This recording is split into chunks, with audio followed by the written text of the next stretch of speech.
Gaaddisa Seeraa. Qophiin gaaddisa seeraa walta'iinsa mana hojii abbaa alangaa godina Qellem Wallaggaa fi FM Walal waliin ta'uun dhimmoota seera waliin Ashamaa harka fuunee kabajamtoota dhaggeeffattoota keenya kan dhaggeeffachaa jirtan raadiyoo hawaasaa 103 tuqaashan irratti kan isiniif darbu qophii keenya gaaddisa seeraati. Egaan qophii keenya gaaddisa seeraa irraatiin dhimma inshuraansii qaama sadaffaa irratti hubannoo akka nuuf uumanii fi qaamota seeraa abbootii alangaa as istuudiyoo keenyatti egaa keessummoonni keenya waamicha keenya kabajanii hubannoo seeraa hawaasa keessaniif laachuuf hayyamamoo waan taataniif maqaa dhaggeeffattoota keenyaatiin guddaa galatoomaa baga nagaan dhuftan isiniin jenna. Isinis nu kabajanii nu afeeruu keessaniif guddaa galatoomaa. Galatoomaa isinis. Tole an abbaa alangaa Abeenezer Taarreqeenyiin jedhama. Itti gaafatamaa waajjira abbaa alangaa Nasayyuuti.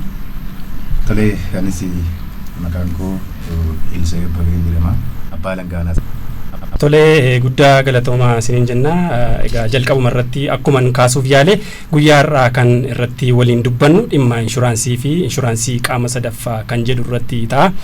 Jalqabuma irratti egaa abbaa alangaa obbo Abeenezer irraa eegala. Gara ijoo dubbii keenyaatti har'aatti osoo hin seeniin dura dhaggeeffattoota keenyaaf hubannoof akka tolutti egaa inshuraansii dhumti wanti jedhamu kun maalime? Inshuraansii gaafa jennu inshuur jecha jedhu yookiin waan tokko wabeessuu kan jedhutti nu geessa jechuudha. Fakkeenyaaf namni inshuraansii kan inni seenu akka barnoota faayinaansii yookiin gara biizinesiitti gaafa seennu ikoonoomii ofii yookiin biizinesii ofii riskii irraa oolchuuf.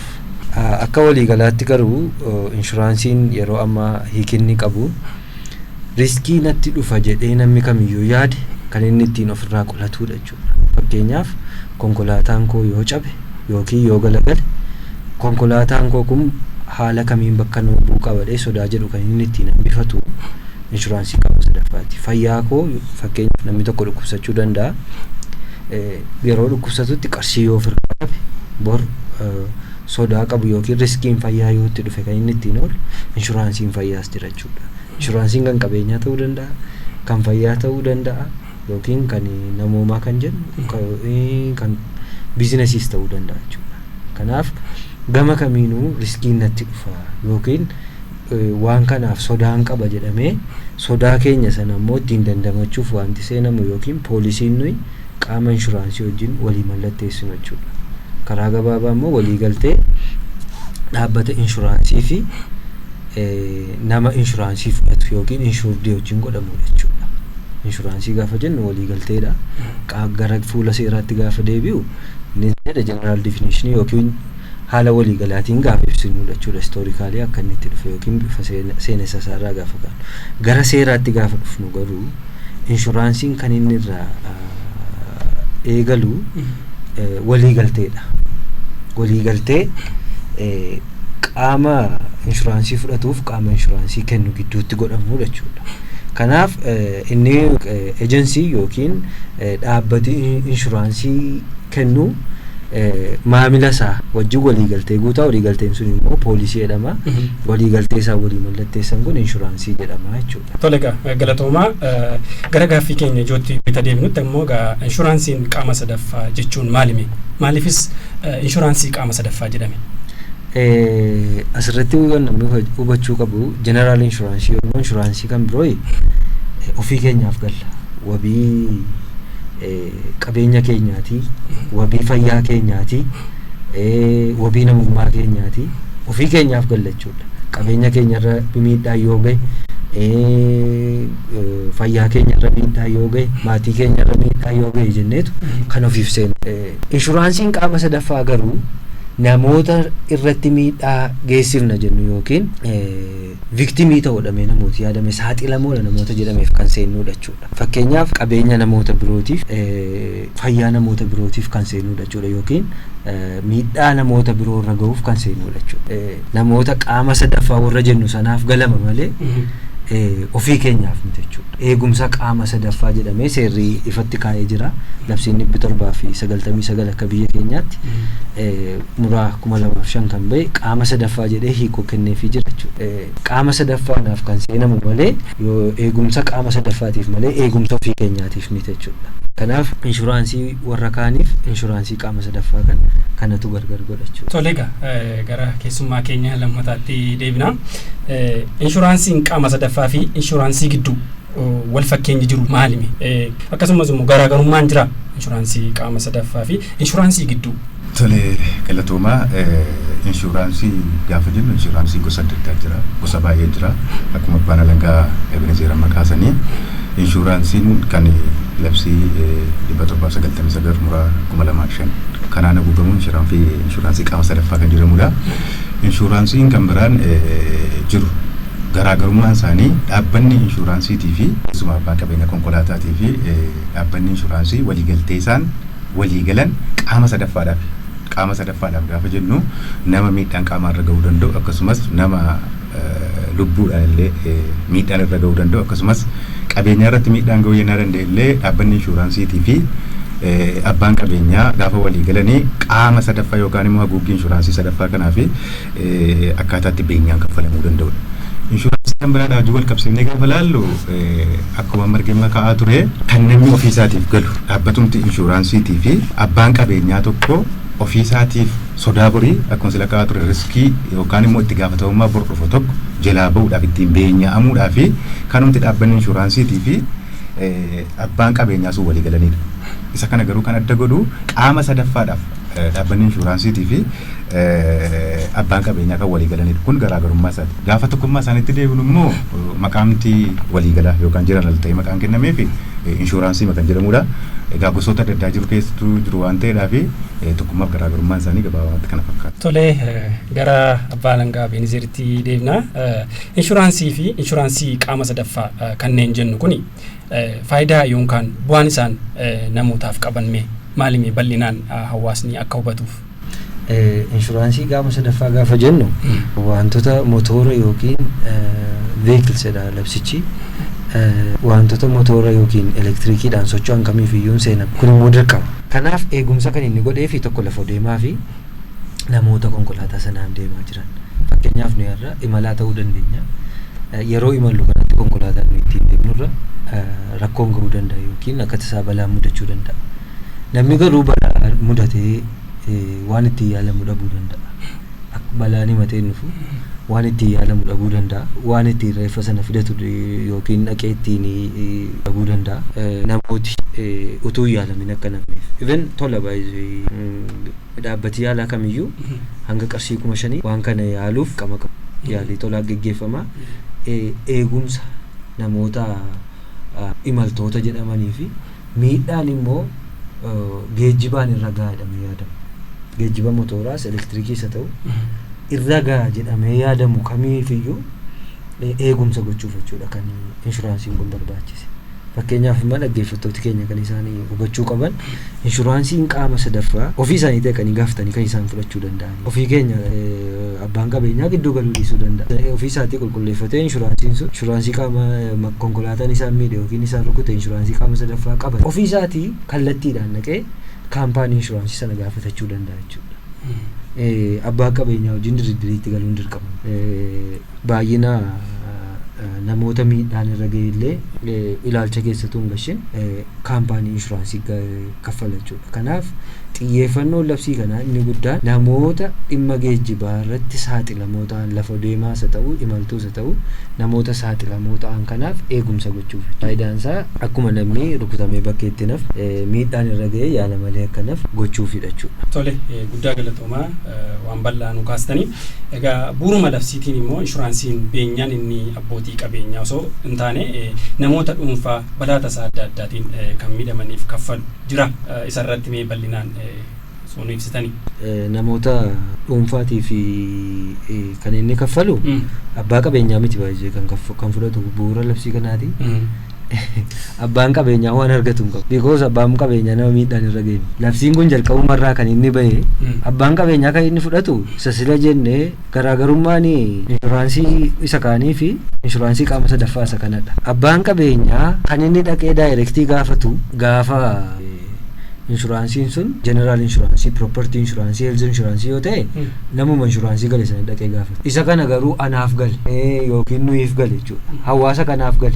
hawaasi kun miidhamaa jira hawaasuma miidhametu yookiin nama miidhame sanatu dhaqee gaafata malee isaaf kaffalama malee abbaan qabeenyaa keessa galuu danda'u jechuudha. Amma garuu barteedhaan maal tura siin kaffalaa maal jedhamee waajjira poolisiitii beekan dhaqee fudhatamu jira garuu isa fudhatu sana miidhamaadhaaf fuudha malee ofiin fudhatu. Dhimma inshuraansii qaama sadaffaa kana keessatti qarshiin kiisii abbaa qabeenyaa galuu hin jiru jechuudha bu'uura seeraatiin. Baratamni jiru waan kan biraa ta'uu danda'a yookiin lafarratti qabatamni jiru waan biraa ta'uu danda'a garuu bu'uura labsiitiin gaafa haasofnu qarshiin naqee abbaan qabeenyaa fudhatu hin jiru jechuudha. Inumaa yoo qarshii asirra kaa'ame ol ta'e qabeenya namaa irratti miidhaa gaasisee qarshii labsii kanarra kaa'ame ol yoo ta'e lubbuu namaa balleessee qarshii asirra kaa'ame ol yoo ta'e kan inni itti dabalee kaffalu ta'a malee qarshiin kiisii dhaqee inshuraansii kaampaanii irraa fudhatee kiisii isaatti galchatu hin jiru jechuudha. Kanaaf inni kun bifa kanaan yoo hubatame gaariidha. Kanati beenyaan kaffalamu jiraayi bu'uura seeraatiin maaltu jira jettee kan itti na gaafatte ilaalchisee haala miidhaa gahe fakkeenyaaf miidhaan qabeenyarra gahe kan kaffalamuu fi miidhaa qaamarra yookiin lubbuurra gaheef kan kaffalamu adda qoodee kaa'ee jira jechuudha labsiin. Labsiin 799 muraan 2005 qabeenya irratti qabeenyaan hangi fedhe miidhamu hanga qarshii 100,000tti kaampaanii inshuraansii sanatu kaffala jechuudha. Isa kaan irratti garuu lubbuu namaa irratti lubbuuma namaatiin waan wal qabatu hundasaa hanga qarshii 40,000tti 45 akkas kan lubbuu namaa hundumaatiif namni lubbuun isaa dabarte kamiyyuu kana kan fudhachaa deemu ta'a jechuudha. Gaadha moo gahaa miti namni du'ee qarshiin kun hin xinnaatu kan jedhu falmiin hin jiraata garuu akka mirgaatti qarshii du'a nama tokkootiif qarshii 5,000 hanga 40,000tti abbaan inshuraansii kaampaanii sun kaffaluuf hin dirqama akkasumas miidhaa qaamaa gaheef hanga qarshii 40,000tti kaffaluuf hin dirqama jechuudha. Kan bakka sadiitti qoonnee ilaaluun gaariidha. Tokko nama du'e hanga qarshii 40,000 5,000 kaasee hanga qarshii 40,000tti kaffalama. Miidhaa qaamaa gaheef qarshii hanga 40,000tti innis wantoota miidhaa namarra ga'aniif. Inni kun garuu akkasa kan qabeenya nama baay'ee irra yoo geessistu qarshii 100,000 duwwaa kaffalta qabeenya irratti jechuudha. Nama irratti garuu individuaalii kileem gochuu dandeenya. Namni fakkeenyaaf namni 5 ta'e qarshii 40,000 fudhachuu danda'a. Qabeenya irratti garuu hundumti isaanii walitti qarshii 100,000 caalaa argachuu hin danda'an jechuudha. Kana dhiyeenya kanas dhaddachi jibbaataa murtii kennee jira jechuudha. Haala kanaan qoonnee yoo ilaalle gaariidha. Baalan gaalcha waan itti dabalaa yoo qabaatan. Itti dabaluudhaaf faayidaan qabu baay'eedha. Akkuma abbaan alangaa Ebenezer amma kaasanii abbaamti qabeenyaa mataan isaallee silaa gaafa miidhaa akkasii qaqqabsiisu namni miidhame sun beenyaa dhaqee mana murtiitti himatee sarraa fudhachuu danda'a. Garuu amma inshuraansii kana dhaabbata inshuraansiitii wajjin galee jira taanaan innillee seef ta'ee kan kaffaluu qabu eenyuun ta'a bu'uura waliigaltee sanaatiin dhaabbata inshuraansii sana kaffalaa jechuudha. Yeroo itti miidhamtoota duwwaatu hin taane abbaan qabeenyaallee haala kanaan irraa fayyadamuuf faatu jira jechuudha. Gama biraadhaan waa'ee seera isaatiin wal qabatee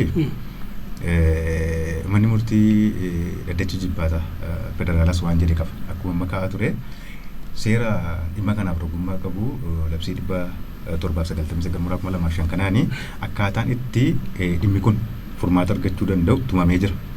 Waliigaltee dhaabbanni inshuraansiitii fi waliigaltee fudhataa waliin mallatteessan keessatti waan seericha faallessu yookaan immoo akkaataa seerichi tumee jiruun maallaqni isaa waliigalan illee kan jiraatu ta'ee raawwatiinsa akka inni qaban.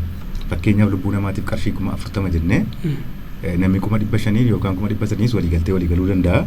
Garuu isa seerichi jedhu maachi waliin godhu taanaan waliigalteen akkasiillee waliigaltee fudhatama hin qabnee fi seerichaan hin deeggaramne waan ta'uudhaaf bira darbamee seericha duwwaa keessatti waliigalamuu akka danda'ullee iddoon itti kaa'ee manni murtiis murtii dirqisiisaa kenna waan jiruuf akkaataa kanaan ilaalamaa kan jiru jechuudha. Tole seermaatti dabaluufi inni asirra jiru kuni inni amma qarshii 100,000tti inni kuni minimum protectionidha. Inni kun dirqama yoo xiqqaateedha mee kan kaa'ame abbaan qabeenyaa tariidhaan ga'u konkolaataan koo miidhaa kanaa olii qaqqabsiisuu danda'a yoo jedhe itti dabalee waliigaltee isaanii inshuraansii wajjin kaa'uu danda'u jechuudha. Kana dhaddachi jibbaataas hiikootti kennee jira jechuudha. Wanti dagatamuu hin qabne garuu haal duree hin barbaachisu. Amma inshuraansii kaampaanii biratti rakkoo yeroo baay'ee kan inni mudatu eessaa haal duree. Amma baay'ee fayyadaa inni kan inni hubannoo irratti uumaa jirruu fi wanti kun dirqama. Waliigaltee dirqamaati malee amma akka waliigaltee sakaanii gara isaatti illee nu deemaa jirra. Dirqamaaf mirga ta'uu isaa irratti gaaffii dhiyeessu. Garuu isa kana irratti wanti namni hubachuu qabu haal dureen hin jiru. Miidhaan sababeera taanaan bitaa qabatteertaa mirga qabatteertaa balleessaa keetii maaloo jedhee inshuraansii kaampaaniin difeensii dhiyeessuu qabu. Isa kana haal duree tokko malee kan kaffalamuudha jechuudha. Sababa miidhaan narra ga'eef akka miidhamaatti kanan kileem godhuudha jechuudha. Amma kan inni seerri kun kan inni eegumsa godhee fi dhaggeeffattooti keenyas kan isaan hubachuu qabanii miidhamaadhaaf. Nama miidhamaa fakkeenyaaf konkolaataan nama miidhuu danda'a, dhoqdhoqqeen nama miidhuu dandeessi, baajaajiin nama miidhuu danda'a. Miidhamaan kun immoo eegumsa seeraa argachuu qaba. Kanaaf seerri bahe kun seera miidhamaa geejjibarraa dhufu. Sardi paartii veekilii inshuraansii jedhama. Veekilii jechuun wantoota socho'an kana sanaan waan wal qabatu kan motoraan deeman motoraaf yookiin elektirikiidhaan amma elektrik chaarjiidhaan osoo deeman konkolaattota kun seenaniiru sanaaf illee kaverii ta'a jechuudha. Kanaaf miidhamaadhaaf eegumsa gochuuf kan bahee fi inshuraansii kaampaaniin immoo haal duree tokko malee kan kaffalu. Yoo isaan didan iyyuu miidhamtooti kun kallattiidhaan mana murtiitti dhiyeeffachuu danda'u jechuudha himannaa. Mirga seerri isaaniif kenne sababa fi kallattiidhaan himachuu kan danda'u kan jedhu itti dabaluuf jedhee. Tole baay'ee galatoomaa ulfaadha isiniin jenna. Egaa seerota gaaffii koo gara isaanitti deebiseen seerota inshuraansii kana keessatti egaa qaamni lammaffaan qaamni sadaffaan kan jedhaman kun eenyudha isaan? Tole qaama tokkoffaa, qaama lammaffaa, qaama sadaffaa gaafa jedhamu isaan eenyuun akka ta'ame baruun dhuguma barbaachisaadha. Dhaggeeffattoonni keenya saala gaariidhaan kan hubachuu qabu. Qaamni tokkoffaan dhaabbata inshuraansiiti. Qaamni lammaffaan immoo nama dhaabbata inshuraansii sana haguuggii inshuraansii argachuudhaaf waliigaltee fudhataa ta'e dhaabbata inshuraansii sana wajjin mallattoo walii godhee waliigaltee kennaa gaafa dhaabbanni inshuraansii ta'u waliigaltee fudhataa ta'e qaamni inshuraansii qaama sadaffaa kana mallattees lammaffaa ta'a jechuudha. Dhaabbanni inshuraansii tokkoffaadha. Sadarkaa lammaffaatti immoo dhaabbanni osoo hin taane namni haguuggii inshuraansii sana argachuudhaaf waliigaltee dhaabbata inshuraansii wajjin walii mallatteesse lammaffaa ta'a. Inshuraansii qaama sadaffaa jedhamee labsichaanis kan moggaafamee hiikoon itti kennamee jiru nama sadaffaa balaaf saaxilamu yookaan immoo miidhaadhaaf saaxilamu sun immoo sadaffaa kan jedhamudha jechuudha. Inni waliigaltee sana keessatti yeroo waliigaltee fudhataaf waliigaltee kennaan waliif mallatteessan hin jiru. Nama bor qabeenya isaarra miidhaan ga'u, nama bor fayyaa isaarra yookaan qaama isaarra miidhaan ga'u yookiin nama bor lubbuu isaarra miidhaan ga'uuf dhaabbanni inshuraansiitii fi abbaan konkolaataa yookaan abbaan qabeenyaa kan walii mallatteessanidha jechuudha. As keessatti egaa sadaffaan nama balaadhaaf saaxilamu yookaan immoo gara fuulduraattiin ta'a jedhamee yaadamu sana waan ta'eedhaaf wal duraa duubaan tokkoffaaf lammaffaaf sadaffaan hiikoon isaanii gabaabumatti kan natti fakkaata. Tole itti dabaluuf yoo ta'e egaa abbaa langaa Benizeritti hin deebi'a. Seeronni inshuraansii kunneen maaliif barbaachisanii hawaasni keenya akka irra deebi'ee hubatuu fi maaliif kan isaan barbaachisan? Akkuma duratti kaasuuf yaalee qaama sadaffaa warra jedhaman kanaaf yookiin saaxilamtoota geejjiba jennee yoo qabanne gaariidha. Qaama sadaffaa kana hiikoo mataa kootiiti garuu kan seeratu hin taane qaama sadaffaa kanaaf eegumsa gochuufi. Qaamni sadaffaan kun immoo anumaaf isin jechuudha. Hawaasa kana namoota geejjiba sanaan ala jiranidha jechuudha. Namooti tajaajila geejjibaa argatanii fi lafa deeman hawaasii abbaa qabeenyaa sanaan ala jiru. Abbaan qabeenyaa kan biroon namooti qabeenya isaanii irra miidhaan ga'ullee namoota as keessatti hammatamanidha jechuudha. Wantoota amma duratti kaafne keessaa utuun itti dabalee wanti yaadu qaamni sadaffaan kun eenyuun hin hammatu kan jedhu yoo yaadne gaariidha. Namoota hin hammanne jira jechuudha. Gara booddeetti kan itti dhumlataa anis gaaffii koo keessatti qabadeen jira. Erga kaastanii asumaan ibsa kennaa deema. Qaamni sadaffaan akkuma abbaan langaa Elsee kaasanii qaamni sadaffaan qaamni tokkoffaan insuraansii kaampaaniidha. Qaamni lammaffaan immoo nama poolisii fudhatu sana jechuudha yookiin inshuurdiidha jechuudha. Qaamni sadaffaan garuu nama achi hin jirre yookiin nama saaxilamaa ta'edha jechuudha. Kanaaf waliigaltee kennaaf waliigaltee fudhataa yookiin namooti poolisii sana walii mallatteessanii qaama tokkoffaaf lammaffaa yeroo ta'an qaamni sadaffaan qaama waliigalteen kun seenameefidha. Tarii miidhamaa laata jedhamee qaama isaan irratti waliigalanidha jechuudha. Tarii qabeenya isaa irratti miidhaan gahaa. Amma konkolaataa nama kan biroo dha'uu danda'a. Yeroo sana hamma qarshii 100tti insuraansii kaampaanii kan kaffala. Namni miidhamuu danda'a. Yeroo sana lubbuu namaatiif yookiin miidhaa namarra gahuuf hanga qarshii 45tti dhaabbata kana kaffala jechuudha. Haa ta'u malee eewuun hin haammatu kan jedhu yoo miidhaan irra gahe maatii nama waliigaltee kana seenee yoo ta'e dhimma kana keessatti nan kuugamu jechuudha. Yookiin maatii nama waliigaltee kenneeti. Fakkeenyaaf konkolaataa manaatiin deemaa jira. Konkolaataa mataa isaatiitiin maatii isaarra miidhaa geessise yoo ta'e waan argatu hin qabu jechuudha. Kanaaf faamilii membarii yookiin miseensa maatii ta'uu hin qabu. Namichicha jechuun namooti kun nama sana wajjin akka nama tokko miseensa maatii sanaa ta'uu hin qabu jechuudha. Nama sanaan ala kan jiran ta'uu qabu jechuun nama kanaa fi maatii isaa akka tokkotti ilaala seerri. Kanaaf maatiidhaan ala nama jiran orma ta'uu qabaa kan jedhudha. Tokko lammaffaan immoo qaxaramaa namicha kanaa ta'uu hin qabu. Fakkeenyaaf shufeeriin as bu'uura insuraansii kanaatiin waan naqee gaafatu hin qabu jechuudha. Shufeeriin yookiin konkolaachisaan tokko bu'uura labsii kanaatiin beenyaan naaf kaffalamuu jedhee insuraansii qaama sadaffaatiin. Kanaaf namooti kun miseensi maatiitii fi qaxaramaan qaama waliigaltee insuraansii seenee dhimma kanaan kan hin hoggogomne ta'uu isaa yeroo balaan gahutti qaxaramee kan jiruu fi bakka sana kan jiru yoo ta'e dhimma kanaan kan hin hoggogomne ta'uu isaa labsiinis keewwata 2:10 irratti hiikoo kana wal fakkaataa kenneefii isaa jiruuf isa kana dursanii hubachuun illee barbaachisaadha kan jedhu qabna jechuudha. Tole gara gaaffii keenya taanti dabarraa egaa waan hedduudha kan isin nu ibsitanii inshuraansiin saaxilamummaa qaama sadaffaaf seenamu kan jedhamanii mee maal fa'i maal fa'a of keessattis qabatu? Gaaffii sanarraa deebi'a. Inshuraansiin saaxilamummaa qaama sadaffaaf seenamu kan jedhaman maalimi? Jechuun saaxilamuudha kan jedhamani akkuma nama kaasuuf yaalee qaama sadaffaa warra jennu yookiin sardi paartii warra jennu kanadha jechuudha. Sardi labsichumtiyyuu maaliif saaxilamoo jedhaman isaan immoo? Kan isaan dhimmi isaanii riskis jennee kan nuyi bu'uura labsii kanaatiin ilaallu geejjiba. Kan isaan saaxilamoo ta'aniif dhimma geejjibaatiif jechuudha wanti biraan hin jiru. Gaafa geejjibi tokko socho'u motor vehicle yookiin kan motoraan socho'u ta'uu danda'a kan elektirikii ta'uu danda'a. Yeroo sana saaxilamummaa jara kana ilaalcha keessa gashuudhaan karaarra isa ta'u kan socho'an saaxilamummaa isaanii sana eeguuf jechuudha.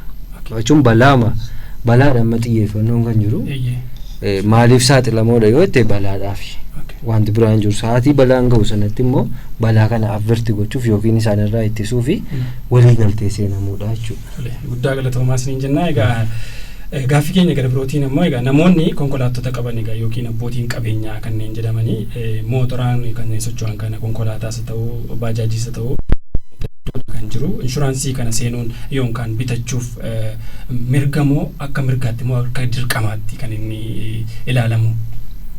Tole kana wal qabatee ispeeshaalii inshuraansii qaama sadaffaadhaaf jennee kan irratti mari'annaa jiru kana wal qabatee mirga miti dirqama. Dirqama gaafa jennu waliigalteen jeneraal godina seerota waliigalaatiin gaafa laallu waliigalteen akkaatama gareen lamman waliigaltee kennaaf waliigaltee fudhataa itti waliigalanidha. Garuu dhimma Afrikaa qabnu wal qabatee asitti mirga miti. Dirqama wanti inni jedhameefis qaamni miidhaan irra ga'u kun mirga gaafa jedhamu yookiin ta'uu danda'a yookiin ta'uu dhiisuu danda'a. Afaan seeraatiin hiikoo baay'ee qabaachuu danda'a. Garuu dhimmi kun dirqaman ta'uu taanaan namoonni saaxilamoo yookaan immoo namoonni sadaffaan hin miidhaman jennu kun mirgi isaanii akkaataa seerichi haguuggii kenneefii jiruun irraa fayyadamaa ta'uudhaaf akka dirqamaatti seerichi kaa'ee jira. Inumaayyuu addatti seericha irraa kan hubatamu inshuraansii qaama sadaffaa kana qabaachuu dhabuun itti gaafatamummaa yakkaallee haala inni hordofsiisuu danda'uun. Yakkaan illee namni hidhaa waggaa tokko waggaa lama akkasumas inshuraansii qaama sadaffaa konkolaataan tokko hin qabu taanaan dabalataanis maallaqallee qarshii 3,000 qarshii 5,000 adabbiif hidhaaf maallaqa iddoon itti adabsiisu jira. Kana jechuun maal jechuudha dirqama ta'uusaa labsichi inshuraansii kan biraarraa adda godhee kan tumee jiru waan ta'eedhaaf dirqama jechuu barbaadeta. Tole erga dirqama ta'eeti yoo dirqama ta'e maaliif dirqama ta'uu danda'e? Dirqama wanti inni ta'eefi tokkoffaa tumaawwan labsii kanaa keessaa labsii lakkoofsa 799/2005 kana keessaa wantoonni dirqama raawwachuu qaban tumamanii jiru tarreeffamanii jiru. Dhimma sana raawwachuu dhabuun dhimma hariiroo hawaasaa qofaadhaan ilaalamee bira darbamu yennaa ta'e tumaawwan labsiiwwan kana akkaataa barbaadamanii yookaan immoo akkaataa tumamanii kana jiran ollee yookaan immoo akkaataa sana jiran ollee ta'uu danda'a. Yeroo baay'ee itti gaafatamummaa yakkaatti dabalamee dirqisiistummaa isaatiif kan tumamuu fi qaamni miidhamee jiru kun miidhamee akka inni namneef qaamni beenyaamuu qabu yookaan immoo miidhaan irra ga'e kan miidhaadhaaf saaxilame kuni waan isaaf barbaachisu mirga seerri isaaf kennu guutuu godhee akka inni argatuuf dirqamni isaa barbaachisee itti gaafatamummaa yakkaatti dabalamee tumame jechuudha. Tole iddoo galatoomaa ulfaadhaa waan baay'ee nuuf ibsitanii gara abbaa langaa keenya obbo Benezeritti deebina. Labsii kanaan bahee jiru gara caalu labsiin kun kan inni bahee jiru garri caalume eenyuudhaaf kan inni mirga kennu? Labsiin kuni adda durummaadhaan kan inni eegumsa kennuufis mirga kennuufis miidhamaadhaaf yookiin qaama sadaffaa warranii jennu sanaaf jechuudha. Labsiin kun abbaa qabeenyaatiif dirqama. Miidhamaadhaaf garuu mirga. Akkas goonee yoo qabanne gaariidha. Maaliif abbaan qabeenyaa dirqama stiikerii inshuraansii qaama sadaffaa kana maxxanfatee deemuu qaba konkolaataan isaa jechuudha. Konkolaachisaanis kanaan ala konkolaachisuu hin danda'u. Abbaan qabeenyaas haa ta'u konkolaachisaan konkolaataa yookiin dokdoqqee yookiin baajaajii inshuraansii qaama sadaffaa hin qabne konkolaachisee yoo argame yakkaan gaafatama. Amma mootummaan maanni balaa ga'utu jira amma jechuun akkas ta'eenyutu hin taane qorannoolee naannoo kanatti adeemsifaman yoo laalle fakkeenyaaf akka addunyaatti biyyi konkolaataa muraasi jiru biyyi balaan itti baay'atu immoo Itoophiyaadha baay'ee. Amma fakkeenyaaf sanaan gaafa laaltu mootummaan immoo dirqama tokko qaba. Dirqama maalii? Dirqama mirga lubbuun jiraachuu lammiilee eeguu qaba. Mirga lammiin jiraachuu mirga namummaa kana kabachiisuuf immoo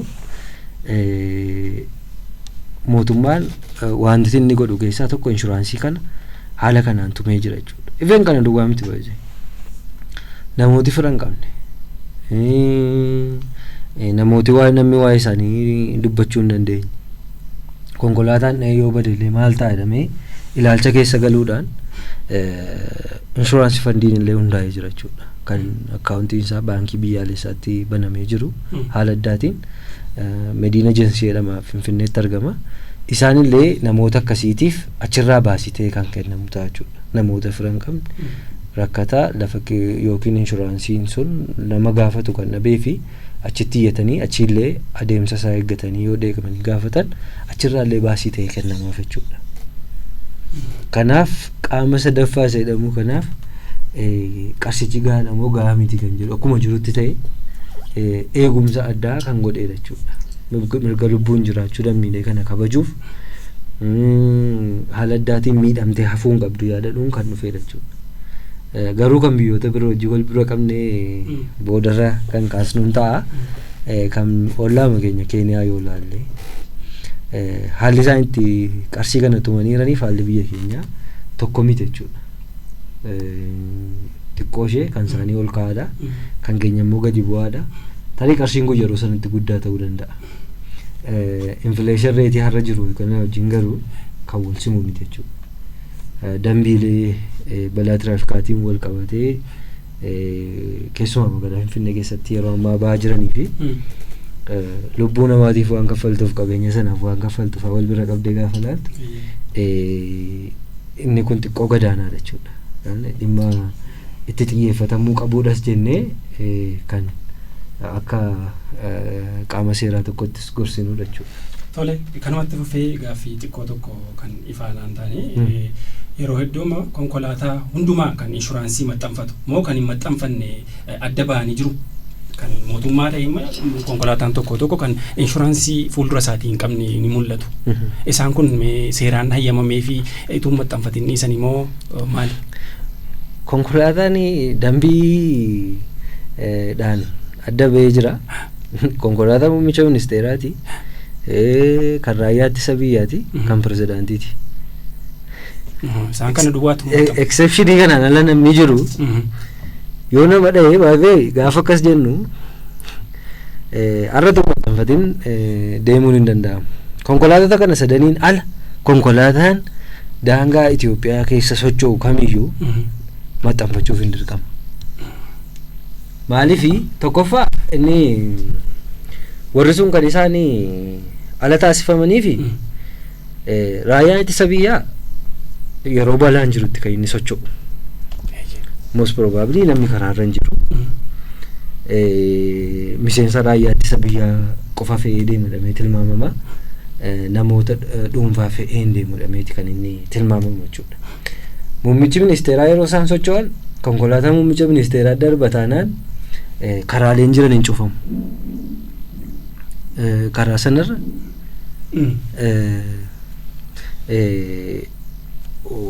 sochiin saaxilamummaan qaama sadaffaa qabeenyatti bu'aa abaluuta akkas taatee waan shakkitu hin qabdu. Kan pirezidaantis akkasuma jechuudha. Kanaan ala kan jiran garuu sochii idilee keessa jiru. Sibira deemu, sirukutuu danda'u, qabeenya keerra miidhaa geessisuu danda'u. Seerri immoo akka mirgaatti kan inni sii kenna inshuraansii qaama sadaffaa kana maxxanfadhuudha. Konkolaachisaa baay'ee amma riskiin isaa deemee irratti kufaa konkolaachisaa. Istiigarii inshuraansii qaama sadaffaa malee konkolaachiseera taanaan konkolaachisaan sun hidhamuuf deema. Amma isa chaarjii waajjirri geejjibaa kennu duwwaa miti jechuudha. Hidhamee labsichi ifatti kaa'ee jira jechuudha. Namoota akka hambifannootti labsichi kaa'een ala dambiidhaan keessaa baafamaniin ala yoo dhufee abbaan alangaa himannaa yakkaa hundeessuuf dirqama jechuudha. Kunis immoo qarshii 3,000 hanga 5,000 yookiin immoo adabbii hidhaa waggaa 1 hanga waggaa 3 kan adabsiisuudha jechuudha. Amma konkolaachisaa tokko istiikarii malee saaba deemeef qofa mana hidhaa dhaquuf ta'a jechuudha. Kun immoo maanni nama hin miidhamne tilmaamamee jira saaba ta'eef nama mootummaan eegumsa gochaafii jiru utuu konkolaataa keessa sochoosin isaaf eegumsa godhiidha. Amma baay'ee abbaan qabeenyaa konkolaataatti kennuu hin danda'u jalqabumarra. Konkolaataan lafa dhaabbatu utuun socho'in jalqaba maal gochuu qaba? Yookiin baajaajiin lafa dhaabbattu utuun socho'in jalqaba istiikarii maxxanfachuu qaba jechuudha. Istiikarii inshuraansii qaama sadaffaa gaafannu immoo adeemsa eegeeti malee isa koppii godhanii fidanii maxxanfatan miti. Istiikariin adeemsa seeraa eegee anaaf eegumsa gochuu danda'u konkolaataa sanarra jiraachuu danda'a. Sun immoo maal agarsiisuuf yoo balaan sirra ga'e istiikarii sanarraa ilaalii dhaqii maddolee na beeksisaa jira. Ammas maal istiikariin sun barbaachisummaan isaa gaafattu inshuraansii kaampaanii akkasii keessa galanii jiru dhaqiitti achirraa ilaaliitii achi kileem godhii fudhadhu bayiidha. Garuu amma qabatama jiruuni maal fakkaataa kan jedhu nuumtu kan waliin beeknuudha jechuudha. Bakka tokkotti hojiirra oolmaa isaarratti rakkoon hin jiru kan jedhu booda waliin kan kaasnu ta'a. Garuu adda durummaadhaan hambifannoodhaan kan hambifame warra kanarraan kanaaf makiinaan mootummaa kamiyyuu warroota hambifannoodhaan ta'an irraan kan hafe inshuraansii qaama sadaffaa kana seenuuf akka mirgaatti tun taane akka dirqamaatti jechuudha. Tolee gara langaa keenya santi deebina. Egaa gama inshuraansii kanaatiin ammoo qaamoleen haqaa kanneen jedhaman poolisiin, abbaan alangaa fi mana murtii biratti egaa rakkooleen qabatamaan gama kanaan jiru maalimi? Tole rakkooleen qabatamaatti dhimma kanaan wal qabanii jiranii bebbeekamoo jiru. Inni guddaan jalqaba irratti hawaasni hubannoo dhimma kanaa qabaachuu qaba. Abbaa alangaas ta'e manni murtiis ta'e qaamoleen haqaa sadan waajjira poolisii dabalatee sadarkaa jalqabaatti hubannoo gahaa kanneen akka miidiyaa kanaa yookaan immoo gadi ba'anii hawaasattis mul'atanii waan seerri jedhu namni seera kanarraa fayyadamuu qabu akkaataa barbaachisummaa isaatti hubannoo gahaa qabaatee seera kanarraa fayyadamaa akka inni ta'uuf hubannoo kennuudha. Kun ta'aa jira moo ta'aa hin jiru yennaa jennee baay'ee ciccitaadha ta'aa hin jiru. Xiqqoo seera rakkoon kanaan wal qabatee hubannoo gadi bu'anii uumuu yookaan immoo miidiyaa akkasiis fayyadamanii hubannoo kennuun rakkoo fidaa tureera. Inni kan biraan rakkoo dhadhamee wanti ilaalamu ragaan dhimma kanaan wal qabatu gaafa poolisiif abbaa alangaa wajjin sassaabaman qulqullinaan akkaataa barbaadamutti sassaabamuu dhabuudha. Fakkeenyaaf waajjira poolisiitti ragaan barbaachisaa ta'e kan pilaaniidhaan wal qabatu wixinee bakka balaan sun itti raawwateetiin wal qabatu yeroo baay'ee ogeessi poolisii dhaqee kaasu yeroo yakki sun raawwate hin jiru. Yeroo balaan sun raawwate hin jiru. Odeeffannoo qaamuma naannaa sana ture. Namallee akkaataa amantaa isaatti kakatee jecha isaan kennirraatu odeessa sassaabbatee raawwateetu ragaa kana dhaabbata inshuraansiitiif erga. Ragaan kunillee ammoo qulqulluudhaa dhuguma ragaa ijaan argamee sassaabameedha yennaa jettee qulqullina ragaa akkasii irratti rakkootu uumamaa ture. Sababa kanaan wal qabatee ragaa qulqulluu sassaabuudhaaf hubannoo kennuu kanaaf kan kana fakkaatan kanarratti rakkootu jira. Furmaanni isaa waan biraa miti jalqaba irratti hubannoo barbaachisaa ta'ee seerota kanarratti abbaa alangaas ta'e poolisiis ta'e manni murtii kallattii adda addaatiin hubannoo barbaachisaa ta'e uumuudha. Hamma danda'ametti immoo ragaa akkaataa qulqulleeffamuu qabuu fi ragaa madaalamee dhuguma dhugaa waan tokko yookaan haqa waan tokko baasuu danda'u sirriitti calalanii qaama aangoo qabuuf yennaa kenname hamma tokko furmaatiin kennama jedhamee yaada hamma tokko jechuudha. Tole galatoomaa abbaa alangaa Beenizir kanatti dabaltanii waan nun jettanii yoo qabaattani xumuruma irratti gaaffii xumuraasa ta'u ergaa xumuraa wajjiniin walitti qabdanii nu kaastu rakkooleen yookaan qormaatiileen gama kanaan dhufan kana hiikuuf immoo furmaanni isaa maali jettume? Rakkoowwan jiran tokko lama kaaseetuun furmaata isaas achuma kaasee na tola. Abbaan alangaa ibsee waan gaggabaabaa amma kaasaniiru sanumatti wantoota ijoo ta'anii dabaluuf jecha tokkoffaa akka naannoo keenyaatti manni maree nageenya tiraafikaa kan jedhamu hundaa'ee jira. Manni maree nageenya tiraafikaa sun garuu sochii keessa hin jiru. Fakkeenyaaf dhimma kana hubachiisanii dhimma lammii ta'uusaa, dhimma lammii miidhamee bakkee itti hafuuf dhiisu ta'uusaa, dhimma lammii naafatee waan itti yaalamu dhabee naafachuu ta'uuf dhiisuusaa hubatee namni itti deemaa jiru.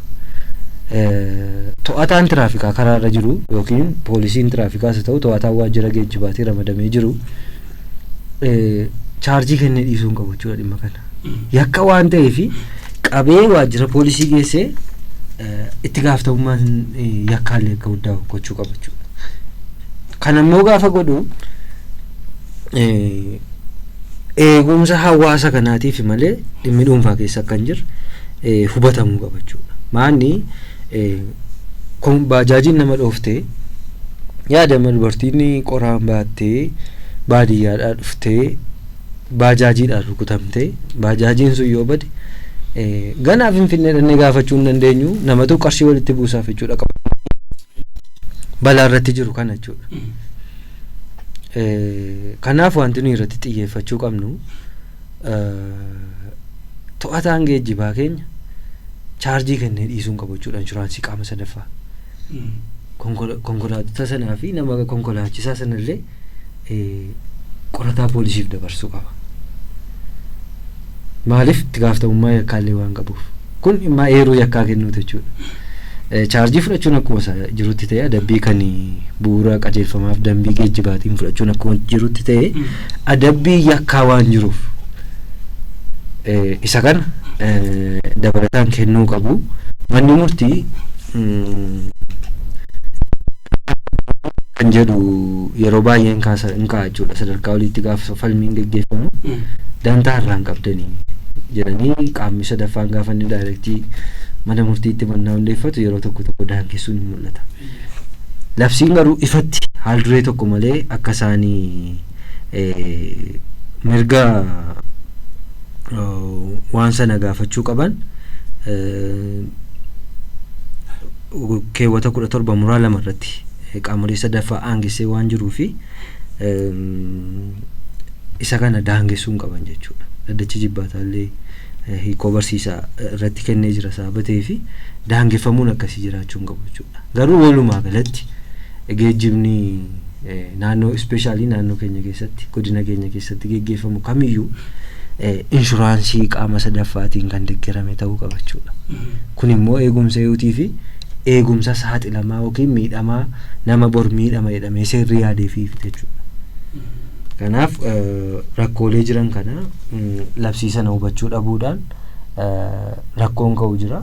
Inni akkuma jirutti ta'ee garuu to'attootii tiraafikaa nuti qabnu kamiyyuu gaafa dhimma kana argan qorataa poolisiitti dabarsuu qabu jechuudha. Amma olaantummaa seeraa kan jennu keessaa tokko mirga namaa kabachiisuudha.